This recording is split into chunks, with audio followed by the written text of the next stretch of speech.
Alors j'aimerais qu'on prenne le temps de revenir sur les différentes formes de pathologie et différentes formes de symptômes qu'on peut éprouver en situation de jeûne, qui peuvent être de deux natures, celles qui concernent les cols et celles qui concernent les cristaux. Alors on en parle peu souvent, mais en fait ça permet quand même d'expliquer pas mal de symptômes en cours de jeûne et puis surtout d'orienter le type de jeûne, notamment en fonction de l'hydratation et de la durée également, du volume d'eau, voire même du jeûne sec qui peut être pratiqué dans certains cas. Enfin voilà.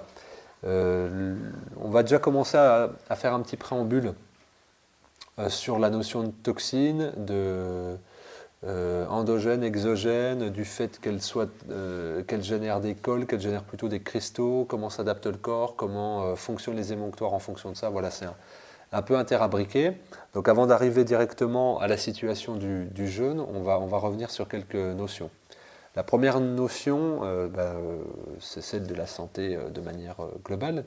Donc on peut dire que l'équilibre de santé va être reflété, en situation de jeûne ou non, par l'harmonie entre les substances acides présentes sous forme de déchets dans l'organisme, donc déchets c'est ou cols ou cristaux, et l'autre côté de cet équilibre, c'est la capacité de l'organisme à les éliminer.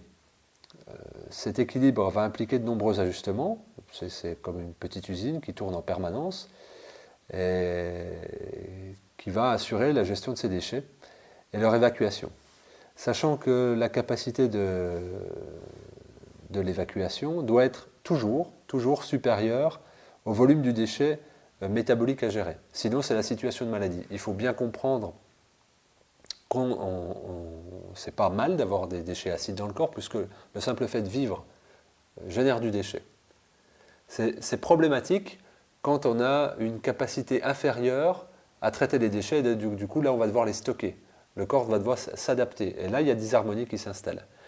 Donc on va compter sur plusieurs organes relais pour évacuer, ce qu'on appelle les émonctoires. Ça va être les reins, ça va être les intestins, ça va être les poumons, ça va être la peau, le foie, et puis on peut rajouter aussi vagin utérus pour la femme. Donc ça nous sert, et on peut, selon les écoles, on va dire à 5-6 émonctoires. Donc il y a des zones relais, il y en a. Le corps n'en manque pas. Par contre, dans le mode de vie dans lequel on peut baigner, on va avoir différentes entrées de toxines, plus ou moins importantes, qui sont exogènes, donc, mais aussi il y aura des productions de toxines endogènes. On l'a vu, parce que le simple fait de faire marcher, fonctionner le métabolisme génère de la toxine. Et donc, quand ces toxines réunies dépassent le seuil d'élimination, c'est la pathologie. Et donc le jeûne, lui, sa fonction, c'est justement on stoppe l'entrée de toxines exogènes, extérieures, et on se concentre sur l'élimination. Et là, on revient à un état d'équilibre en faisant en sorte que les déchets stockés dans le corps au préalable soient inférieurs au volume, enfin à la capacité d'excrétion des émonctoires. Le jeûne, c'est ça. En définitive, c'est l'ensemble du mode de vie qui doit être adapté pour veiller à avoir un bon équilibre au niveau de la gestion des déchets. Alors, il y a plusieurs facteurs qui vont contribuer à créer des déchets. Alors, j'ai dit que ça pouvait être endogène, exogène. Là, je vais en citer quelques-uns. Ce n'est pas exhaustif, mais il y a le stress qui augmente la production de toxines acides. Un déséquilibre alimentaire, une carence en éléments alcalins, trop peu de fruits ou de légumes, trop d'aliments raffinés ou dévitalisés, de l'alimentation industrielle, des additifs alimentaires, beaucoup de gluten, beaucoup de produits laitiers, beaucoup de sucre, beaucoup d'aliments carnés, des aliments frits, du gras saturé, trop de grignotage, etc. Enfin, ça, c'est la source dominante. Une oxygénation insuffisante, donc ça cause une production accrue de toxines acides aussi, un pH intestinal qui va être déséquilibré, pas alcalin notamment, différentes formes de pollution, donc la pollution de l'eau, la pollution de l'air, les ondes électromagnétiques, mais ça va être aussi le manque d'activité physique, donc moindre respiration, puis lymphe qui circule moins bien, mais aussi l'excès d'activité physique, donc production d'acide lactique. Et donc, voilà, c'est à peu près tout ce qu'on peut dire. On pourrait dire aussi des mauvaises pensées, mais ça rejoint le stress. Voilà, il y aurait d'autres choses à dire. C'est pas complet, mais ça laisse envisager ce qui est possible. Alors j'aimerais me concentrer un tout petit peu sur la toxémie endogène, on parle souvent de la toxémie extérieure, donc des facteurs extérieurs sur lesquels on peut influencer, mais aussi des choses sur lesquelles on doit être au courant au niveau interne. Donc la toxémie endogène, donc intérieure, propre à l'organisme, elle résulte tout simplement de l'activité normale du métabolisme.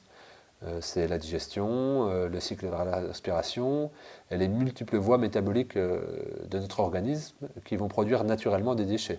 Ça peut être de l'acide urique, des radicaux libres, ce qu'on appelle des MIT, des métabolites intermédiaires toxiques, mais ça va être aussi des cellules mortes, donc tous les cadavres cellulaires qui doivent être évacués par la lymphe, mais aussi des molécules issues de fermentation et de putréfaction dans le côlon, voilà, qui sont produits au niveau endogène, etc., etc., etc., etc. Alors bien sûr, on est équipé, comme je l'ai dit, pour lutter contre cette, quelque part, auto-intoxication ou intoxication physiologique. Mais cette intoxication physiologique, elle va l'être jusqu'à un certain point. C'est le point de saturation, le point de rupture qui nous fait déclencher des processus de détoxination automatique qu'on appelle maladie, en définitive. Et la maladie devient la détoxination forcée, donc la guérison. La toxémie interne de l'organisme humain est liée entièrement à la complexité de l'ensemble de la vie cellulaire. Donc il est important de saisir que cette toxémie interne dépend de la vie même des cellules. La toxémie naît au niveau de la cellule en permanence et gagne peu à peu l'ensemble du corps entier par la lymphe et le sang. Donc les deux fluides ambulants vont faire proliférer quelque part la toxémie. Après, je reviendrai plus tard sur l'étymologie du mot toxémie, d'ailleurs, c'est intéressant. Donc cette prolifération et cette augmentation de la toxémie va aussi dépendre de la capacité d'absorption des toxines par la lymphe et du sang. Cette prise en charge par le flux sanguin sera elle-même tributaire des possibilités de transformation et d'élimination des toxines par l'ensemble des organes. Donc reins, poumons, intestin notamment. De même, le fonctionnement de ces organes, que je viens de nommer, celui sera favorisé par celui des autres systèmes ou logiciels et appareils de l'organisme. Tout ce qui est respiratoire, tout ce qui est circulatoire, tout ce qui est nerveux, tout ce qui est musculaire, squelettique. Voilà, tous les appareils, les 11 appareils du corps humain. Donc on peut dire que la toxémie interne d'origine cellulaire provient d'un fonctionnement inadéquat de l'organisme tout entier. La toxémie, au final, qu'elle soit interne ou externe, elle est constituée par la présence de choses non souhaitables, ce qu'on va appeler d'éléments toxiques, acides. C'est des substances diverses qui vont être incompatibles totalement avec l'état de santé de l'individu et qui va se trouver présent dans les cellules, dans la lymphe, dans le sang, dans les tissus, dans les organes et dans toutes les parties du corps ayant une vie active, quelle que soit sa nature. La toxémie devient insupportable pour l'organisme quand son accumulation, encore une fois, dépasse le seuil de tolérance. C'est ça qu'il faut comprendre. Ce qu'on nomme maladie, c'est la rupture du seuil de tolérance. Le niveau de tolérance des toxines dans l'ensemble de l'organisme est évidemment variable selon les individus, selon le terrain qu'il a, et selon le mode de vie qu'il peut avoir et sa génétique. Ça dépend de la diathèse, donc, ce qu'on appelle la prédisposition, mais chaque organisme naît avec un capital héréditaire qui fait qu'il acceptera ou pas un certain volume de toxines, mais aussi il va pouvoir faire évoluer les caractéristiques de son corps. C'est ce qu'on appelle l'épigénétique. Donc certes, il peut avoir des reins petits, un foie dans telle disposition au niveau génétique, ou une cage thoracique faible, mais il va pouvoir ne pas prendre ça que sous le sceau de la fatalité et influer par l'épigénétique, par son mode de vie, sur le fait de pouvoir gérer plus ou moins les toxines, et différemment que de ce que la nature lui imposait, entre guillemets, de manière arbitraire au départ. Ça peut largement évoluer, et puis évidemment favorablement évoluer. Question, comment l'organisme lutte-t-il contre la toxémie ? Eh bien, face à cette offensive toxique endogène et exogène permanente, le simple fait de respirer, le simple fait de vivre, nous met face à une toxémie qui augmente, ben notre organisme va disposer de mécanismes de détoxination et d'élimination. C'est surtout le foie qui va réguler tout ça. Il faut le voir comme le grand directeur de l'usine d'élimination et qui va pratiquer, lui, l'art de rendre inoffensifs ces molécules toxiques. Mais il va y aussi avoir donc les reins, les intestins, les poumons, la peau, ce qu'on appelle les émonctoires, et qui vont équilibrer tout ce système. On est vraiment sur un concept de vitalisme quand on est là-dessus. Donc j'ai parlé plusieurs fois de la différente nature des déchets. Là on a vu qu'il y avait des déchets dans le corps qui se stigmatisaient à des endroits ou qui circulaient par le sang à la lymphe.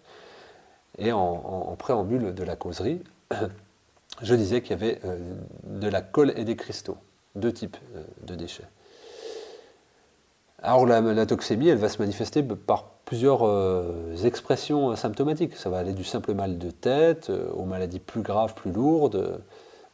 C'est vraiment des douleurs articulaires, des selles odorantes, la transpiration qui va être odorante aussi, de la perte de cheveux, des cheveux gras, des pellicules, des éruptions cutanées, des calculs rénaux, du pus qui sort de furoncles, etc., etc.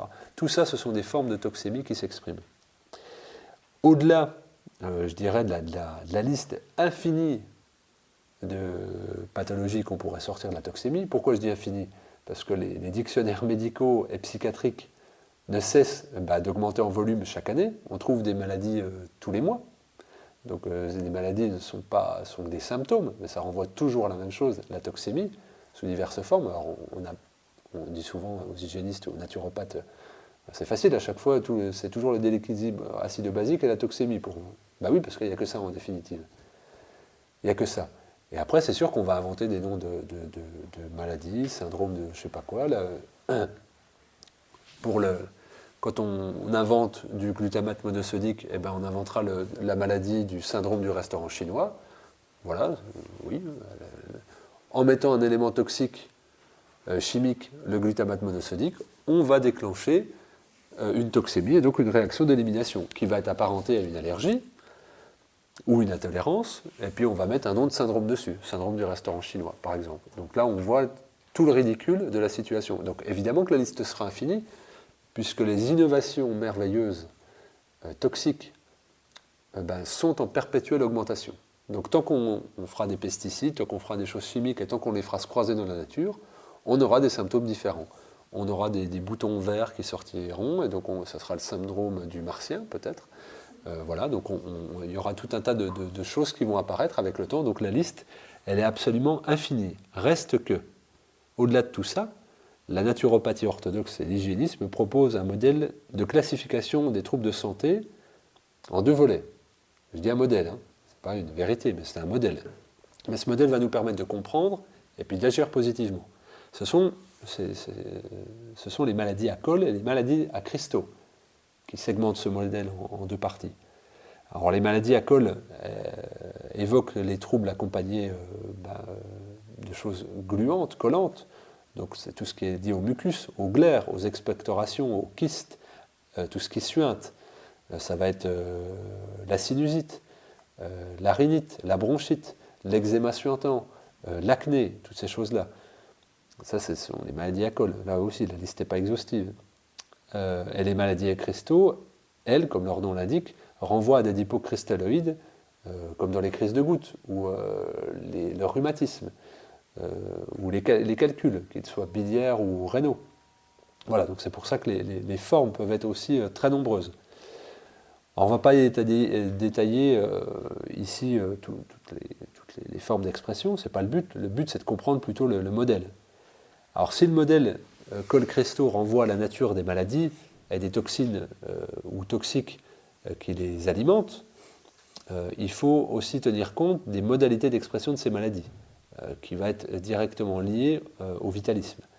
Si la vitalité de l'organisme est élevée, c'est-à-dire bon capital génétique, âge peu avancé, constitution solide, bon capital minéral, bon capital oxydé, alors là, l'intelligence vitale, c'est-à-dire le réflexe autonome du corps, volontaire, va gérer l'excès de toxines au niveau des émonctoires par des crises violentes. Ça va être des fièvres, ça va être des coliques, des diarrhées, des éruptions cutanées, des sorties d'acide par les voies urinaires, donc des petites inflammations. Voilà, ça c'est des choses fortes qui montrent que l'individu a la vitalité pour le faire. Donc c'est très positif, je dirais même salvateur. Ce sont des soupapes absolument souhaitables. Et ça, c'est ce qu'on va retrouver en cours de jeûne. Hein. Le même profil qu'on va retrouver en cours de jeûne, plus l'individu aura de vitalité, de robustesse, plus les crises seront violentes. Évidemment, ça sera toujours proportionnel par rapport à sa toxémie. Mais donc, la force de l'expression des symptômes pendant un jeûne tient du fait, avant tout, de la vitalité du jeûneur. Quelqu'un qui a peu de vitalité aura peu d'expression symptomatique, à niveau égal de toxémie par rapport à quelqu'un qui a plus de vitalité. Donc, quand ça sort, il ne faut pas s'alarmer et voir ça comme une maladie. Il faut au contraire s'en satisfaire, le saluer, surtout pas bloquer, réprimer ou freiner ses sorties. Parce que là, on remet de l'énergie du corps de manière antagoniste à ce qui a été souhaité de manière volontaire. Là où il pourrait y avoir un problème, c'est si pendant le jeûne, on prenait des stimulants. C'est-à-dire, bah tiens, tu es en train de sortir des matières, bah prends cette tisane-là en plus. Là, c'est-à-dire qu'on forcerait le corps à. Et peut-être qu'on lui demanderait un effort qui pourrait être délétère in fine. Et donc il faut faire attention. C'est-à-dire, on observe, on est attentif, on accompagne doucement. Par exemple, si en effet on sent que le foie travaille fort, rien ne nous empêche de peut-être une petite bouillotte chaude qui est à 50 degrés. Mais par contre, de dire on va faire un massage des viscères très soutenu pendant 3 heures, non, c'est peut-être trop. Ou si les intestins sont en train de travailler, il n'est pas utile de faire une irrigation du côlon. Voilà, si par exemple on est en train de faire sortir des mucosités par le nez ou la sphère ORL, on n'est pas obligé de faire des inhalations répétées de 3 ou 4 heures sur la journée. Même chose si on transpire un peu plus, on ne va pas aller faire un hammam. Là, on forcerait trop. Et on se retrouverait face à un organisme fatigué où on stopperait l'élimination le temps qu'il fasse ses réserves vitales pour redéclencher un processus éliminatif qui a autant d'intensité. Par contre, si la vitalité de l'organisme est moindre, c'est-à-dire une constitution fragile, un peu plus de vieillesse, l'intelligence vitale, elle, va composer avec ces toxines et va les éliminer en fonction de ses capacités vitales, et va un petit peu les stocker, et va gérer selon un moindre mal. Donc là, on va être dans le cadre de maladies plus chroniques ou d'élimination qui vont être plus douces. Et donc ces gens-là, c'est pas parce qu'ils éliminent en force de dire normalement le jeûne, ça devrait être ça, écoute, on va vraiment te stimuler. Pareil, on retombe dans une logique qui est intellectuelle et qui n'est pas propre à la constitution de l'individu. Il n'y a pas à hâter l'élimination, le corps sait très bien faire, et parfois, les premiers jours de jeûne, voire le premier jeûne, servent de recapitalisation énergétique pour pouvoir détoxifier ensuite. Donc moi j'ai souvent des jeûneurs qui sont déçus de leur jeûne, ils disent j'ai pas beaucoup éliminé par rapport à un tel, ils prennent les exemples. Donc, je dis oui mais de toute façon, il fallait bien que tu la refasses cette réserve énergétique. Donc le jeûne te l'a permis comme jamais, et le prochain jeûne, ou même quand tu reprendras une alimentation hypotoxique, tu vas peut-être plus détoxifier avec ton alimentation qu'en simplement jeûnant. Mais il fallait ce jeûne pour faire une reconstitution de l'énergie vitale, et ton intelligence intérieure, éliminative, va pouvoir ensuite permettre une vraie détoxination. Ça, c'est des choses qui ne sont pas nouvelles en médecine, parce que le docteur Jean Seignalais, il y a 40 ans déjà, lui faisait déjà le distinguo entre les maladies d'élimination et les maladies d'incrassage et les maladies d'auto-immunes. Voilà, il les classifiait en 3 catégories dans tous ses écrits. Donc là, on est vraiment sur une notion de terrain, d'individualité, de particularisme et de modèle, encore une fois, selon lesquels les symptômes vont s'exprimer différemment et selon lesquels la détoxination va s'opérer différemment. Dans tous les cas, il va falloir passer par, en effet, de la détox. Alors là, on va revenir précisément sur le cas du jeûne. On va être dans le détail et dans le spécifique. Alors selon qu'on aura un terrain toxémique en fonction de la nature de nos déchets et résidus, c'est-à-dire colle aux cristaux, le jeûne pourra être mené différemment et surtout, on verra des réactions différentes du corps. Alors bien sûr, pas mal d'individus ont un terrain mixte, mais on voit quand même des dominantes. Alors, mais on a tous des terrains avec des déchets qui soient à la fois colle et cristalloïdes. Mais en jeûne, il y a souvent, quasiment tout le temps, une dominante qui vient s'exprimer. Si ce n'est pas sur un jeûne entier, c'est au moins sur des phases marquées du jeûne, de 2, 3 jours, 1 jour, 5 jours, selon comment on jeûne, selon notre vitalité aussi, et selon la puissance d'encrassage. Donc du coup, on sera amené à avoir des symptômes plus ou moins marqués qui vont nous faire apparaître ces modèles. Et puis surtout, on sera porté à avoir une consommation spécifique de liquide. Déjà, ce qu'il faut voir, alors on va parler du cas des déchets à colle. Quels sont les produits qui viennent faire manifester les maladies à colle? Eh bien, c'est tout ce qui est générateur de mucus. On dit, c'est souvent les aliments mucogènes. Alors ça va être le cas de l'ensemble des céréales, mais surtout du gluten. Ça va être les produits laitiers. Alors ils sont doubles. C'est la complète, on les verra apparaître dans les cristaux. Il y a quand même du mucus, c'est ce qu'on voit. Hein, les enfants qui transitent vers le lait de vache ont le mucus qui sort de la sphère ORL. La sphère ORL est prise. Mais ça va être aussi les fumées. Alors le tabac, le cannabis, tout ce qu'on va inhaler. Les produits qu'on va dire toxiques, où du mucus va être généré pour se défendre. Donc quand on va être au contact de solvants, d'éléments transformés toxiques, etc. etc. Et ça va être aussi des gens qui sont, même s'ils ne prennent pas de toxines externes, de manière très vicieuse quand on est en hypochloridrie, pour, je dirais, engluer les bactéries et les parasites, comme soupape réflexe du corps, au niveau des glandes muqueuses de l'œsophage. On va produire du mucus et ça va nous congestionner au niveau de la sphère ORL pulmonaire de manière forte, et donc il faudra qu'il soit éliminé ce mucus. Donc on voit que ça peut être vraiment très large. Il y a des gens qui ont du mucus et disent bah oui, mais je mange rien, je suis au contact de rien de toxique.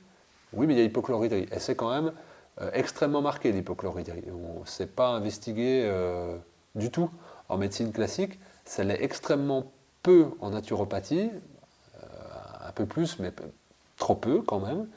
Ça va être notamment le cas des gens qui sont RGO, qu'on pense sont en hyperacidité, souvent ils sont en hypoacidité, et quasiment 90% des asthmatiques sont en hypochloridrie. Donc même s'ils font attention à leur hygiène de vie et leur hygiène alimentaire, reste quand même, s'ils sont en hypochloridrie, ils produiront du mucus, et ça freinera leur respiration. Voilà, donc c'est pour montrer qu'en fait, le fait d'avoir des maladies à col peut être, et les sources de maladies à col sont extrêmement larges. Comment ça va se manifester? Alors que ce soit, je dirais presque que ce soit en période de jeûne ou pas, ça va être ces symptômes-là. Mais là, on parle spécifiquement en matière de jeûne, où ça va être très prononcé. Et bien, ça va être des expectorations de mucus par le nez et la bouche, donc on va se moucher, on va tousser, on va avoir la toux grasse, on va cracher, on va avoir des éruptions cutanées, des boutons, des furoncles, des choses comme ça. On va avoir la tête et les pensées embrumées, parce que vraiment tout ce mucus sur la sphère supérieure va se mettre en mouvement. On va avoir aussi une hypertrophie des ganglions lymphatiques. Voilà, on va avoir également des suintements, de l'eczéma suintant ou de l'eczéma qui ressort, des sorties de pus, mais des pertes blanches chez la femme. Également par l'émonctoire vagin. Enfin voilà, ça peut être des choses variées, mais on voit c'est visqueux, collant, pâteux, ça se voit quoi. Alors dans ce type de jeûne, où les douleurs sont très peu présentes, voire sourdes, le candidat au jeûne va écouter sa soif pour la modalité. Et s'il doit, dans le cadre d'un jeûne long, se référer à un encadrant, il pourra être porté naturellement à consommer moins de liquide, voire même à jeûner sec. Et moi, pour le jeûne sec, je conseille toujours l'avis d'un encadrant spécifique. Alors, je vais expliquer pourquoi après.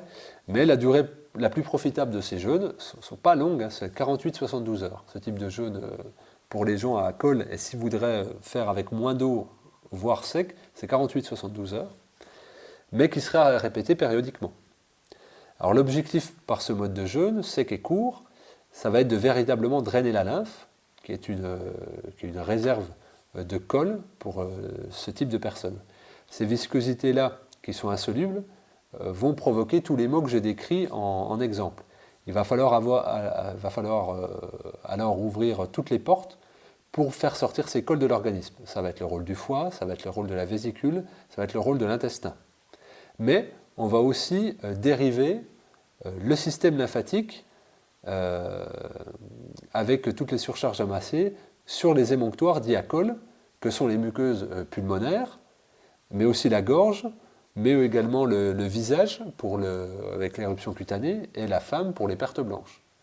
Donc en fait, on va utiliser nombre d'émonctoires et la lymphe, en étant dérivée, va s'orienter là-dessus. Alors, pourquoi dériver?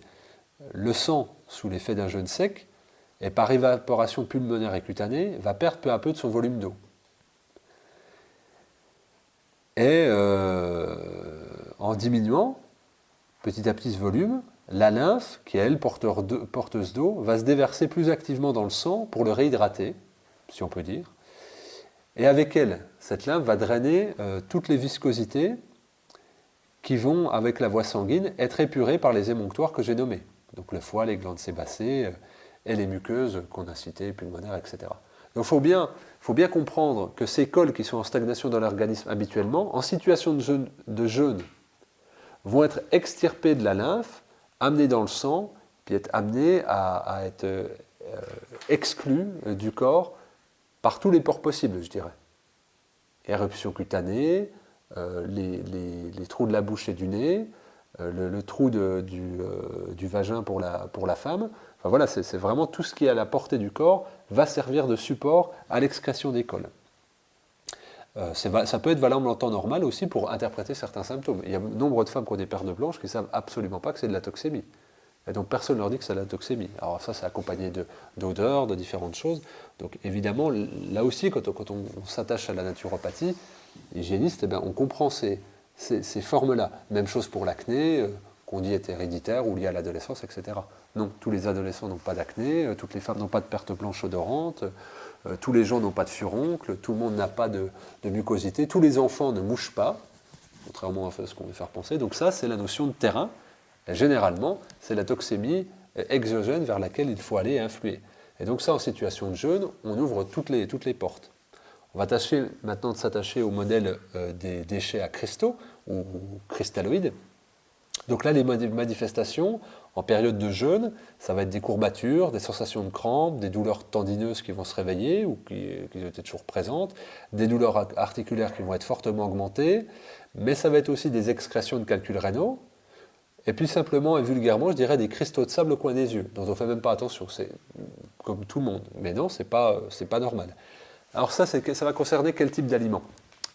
Surtout les produits laitiers. Grandement les produits laitiers, en fait, tout simplement parce que c'est des minéraux inorganiques inassimilables.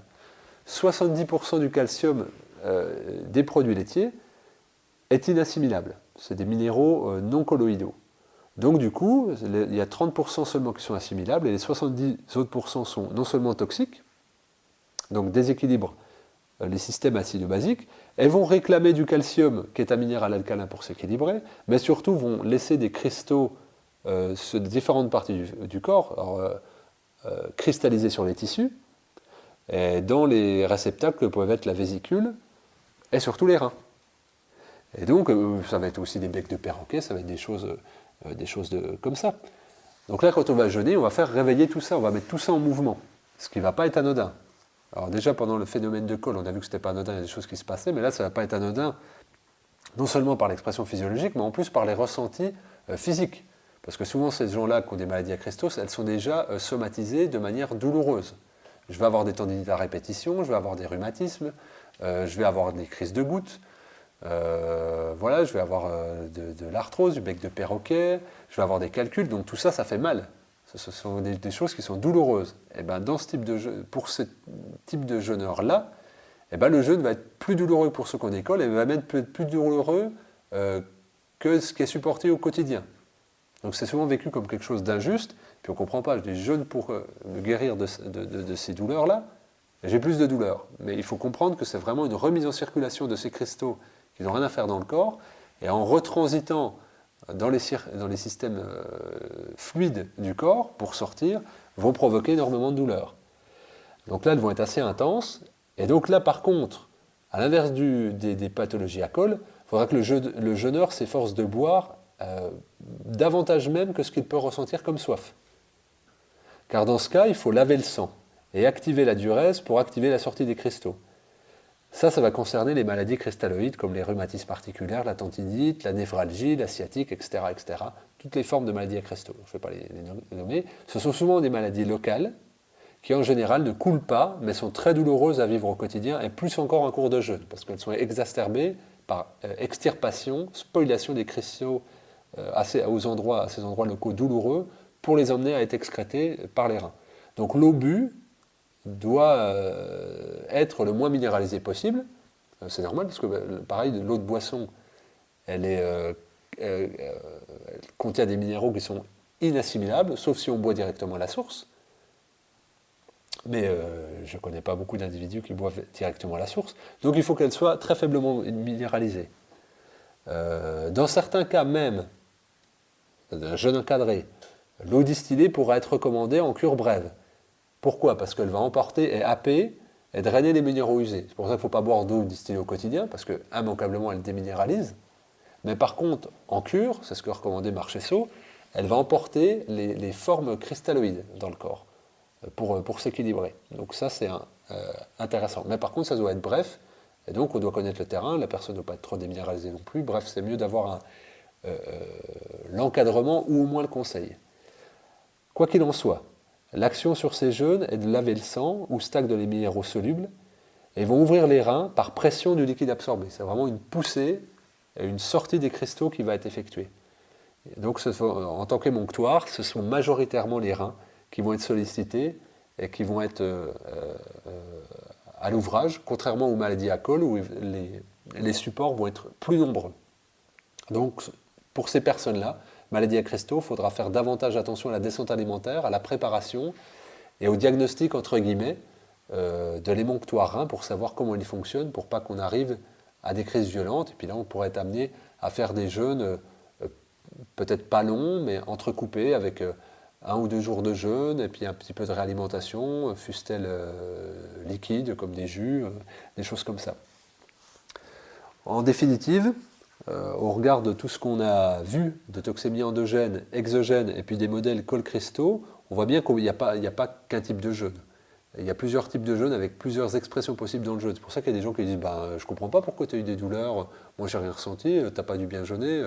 En fait non, c'est quel âge a la personne, quelle est sa force vitale, est-ce qu'elle a des maladies à Crohn, est-ce qu'elle a des maladies à cristaux? Non, moi on m'a dit de boire beaucoup d'eau, tu devrais boire beaucoup d'eau. Oui, mais ce n'est pas le même cas, peut-être que pour cette personne il faudra en boire moins. Donc il y a beaucoup de choses qui sont dites sur le jeûne, et on voudrait donner un modèle unique au jeûne. Et encore une fois, c'est le particularisme de l'individu qui doit nous faire comprendre ces symptômes particuliers, singuliers et spécifiques, et qui doit nous orienter vers un type de jeûne plutôt que l'autre, c'est-à-dire au niveau de sa durée, au niveau de ses liquides, et au niveau de sa compréhension symptomatique. Et une fois qu'on a toutes ces clés en main, là on peut vraiment choisir d'inscrire le jeûne de manière durable dans sa vie, et puis surtout en comprendre les symptômes, et ne pas se mettre en lutte, en contrôle, mais en observation, puis en organisation intelligente pour non pas maîtriser les choses, mais les coordonner intelligemment.